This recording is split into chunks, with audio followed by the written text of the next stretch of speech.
అసలు పోప్ అంటే సరైన అర్థం ఏంటో తెలుసుకోవచ్చా? పోప్ అనేటువంటి పదము మన తెలుగుది కాదు. లాటిన్లో పాపా అని పిలుస్తారు, గ్రీకు భాషలో పప్పాస్ అని పిలుస్తారు. పాపా అన్న పప్పాస్ అన్న తండ్రి అని అర్థం.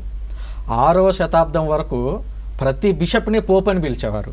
ఎందుకనంటే పాపా అని పిలుస్తారు. ఇప్పుడు మనం చర్చిలోకి వెళ్ళి ఫాదర్ బాగున్నారా అని అడుగుతాం.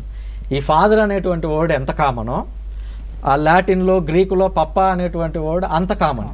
సో బిషప్లందరినీ పోప్ అని పిలిచేవాళ్ళు. అయితే 6వ శతాబ్దంలో వచ్చినటువంటి ఒక పోప్ గారు ఏం చేశారంటే ప్రత్యేకంగా రోమ్ నగర బిషప్ ఎవరైతే ఉంటారో ఆయన విజిబుల్ హెడ్గా ప్రపంచం మొత్తానికి వ్యక్తిగా ఉన్నాడు కాబట్టి ఆయన్ని మాత్రమే పోప్ అని పిలుద్దామని చెప్పి అధికారికంగా ఒక పత్రాన్ని జారీ చేశారు. అప్పటి నుంచి ఆ వ్యక్తిని మాత్రమే పోప్ అని పిలుస్తున్నారు. అయితే కాప్టిక్ ఆర్థడాక్స్ క్యాథలిక్ చర్చ్ లాంటి వాటిల్లో అటువైపు ప్యాట్రియార్క్ వ్యవస్థ ఉంది కొన్ని చోట్ల. సో ఆ ప్యాట్రియార్క్లో కొన్నిసార్లు వాళ్ళ యొక్క ఆర్చ్ బిషప్ ఎవరైతే ఉంటారో వాళ్ళని పోప్ అని పిలుస్తుంటారు సహజంగా.